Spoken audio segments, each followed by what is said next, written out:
மணப்பாறை தொகுதி மக்கள் அனைவருக்கும் அன்பிலின் அன்பு வணக்கம்.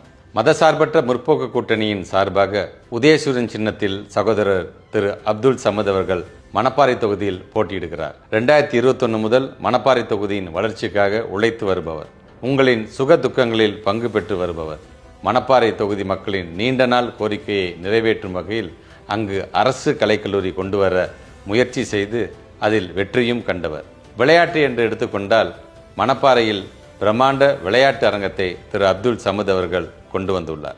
மாண்புமிகு முதலமைச்சர் அவர்கள் கலைஞர் விளையாட்டு அரங்கம் அமைப்பதற்காக அடிக்கலும் நாட்டியுள்ளார். அதே போல விவசாய பெருங்குடி மக்களின் நீண்ட நாள் கோரிக்கையான பொன்னணியாறு அணை மற்றும் கண்ணூத்து ஏரிக்கு காவிரி ஆற்றின் உபரி நீரை கொண்டு வர பெரும் முயற்சிகளையும் எடுத்து வருகிறார்.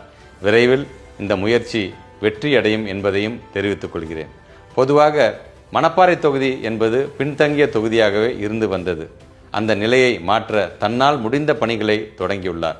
மணப்பாறை இப்போ டெவலப்மெண்ட் மோடுக்கு மாறியுள்ளது என்பது உண்மை.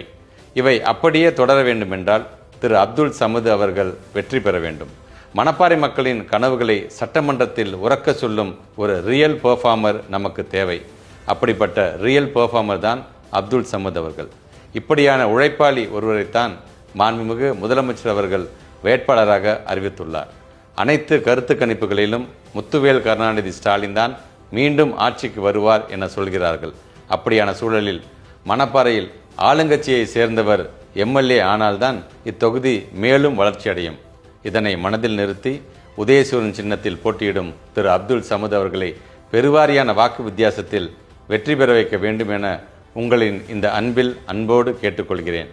வெற்றி பெறப்போகும் திரு அப்துல் சமத் அவர்களோடு இணைந்து நானும் உங்களின் வளர்ச்சிக்காக அயராது உழைப்பேன் என்பதையும் மகிழ்ச்சியோடு தெரிவித்துக் கொள்கின்றேன். வாக்களிப்பீர். உதயசூரியன், உதயசூரியன், உதயசூரியன். நன்றி.